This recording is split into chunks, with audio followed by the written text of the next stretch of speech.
I'm Evan. And I'm David. We have 3 kids.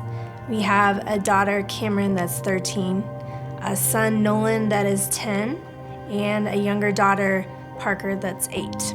When Evan was about 36 weeks pregnant with Nolan, we went to her 36-week appointment, and there had been some issues with fluid levels that they were seeing. There was no progress, and there was actually a decrease in the amount of fluid, so they just made the decision that day, right then and there, to take Evan upstairs in the hospital and induce and have a C-section. When we had the delivery, they detected that there was a full knot in the umbilical cord, so he wasn't getting fluid like food and nutrients for a couple of weeks. He was extremely small, so he was 4 pounds 2 ounces when he was born, like the smallest baby I've ever held. He always was slightly delayed or behind other kids his age and his peers when it came to walking or talking. And then we realized that maybe the things that we were noticing or seeing that were unique were truly differences and not just him being premature. I remember when we first heard the word autism, and I could hear nothing else that they said. It was almost like in a movie where everything else kind of just shuts out.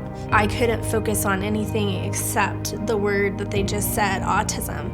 I was honestly in a state of denial for a while. I had a lot of emotions going. I had fear, doubt, I had anxiety.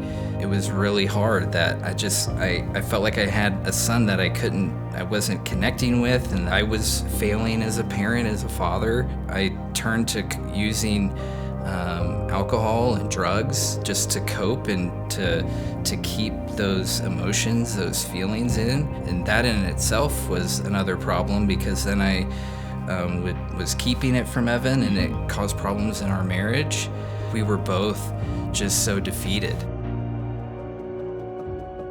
Stepping back now, I can see how God has just made everything work together, and what I feel like the enemy meant for harm and the enemy meant to break us down, that God has worked it and redeemed it for his good. He has led us to specific friends that are just a real blessing in our lives.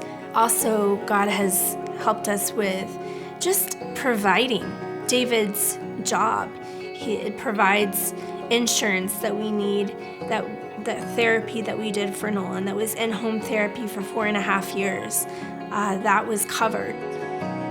It was a little bit of a mourning process for what the dream I had for what our future was going to be like, and reconciling that with reality. And over time, the joy and the happiness came out of doing things that he enjoyed. I wouldn't change where we're at and anything about our life and the way we go every day.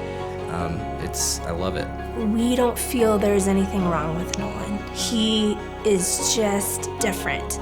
He was just created differently. And I believe that he was placed in our lives with purpose. I have so much hope for our family and for our kids, and I'm believing and trusting God that he's going to be with us through this journey. I'm grateful for where we are and how far we've come.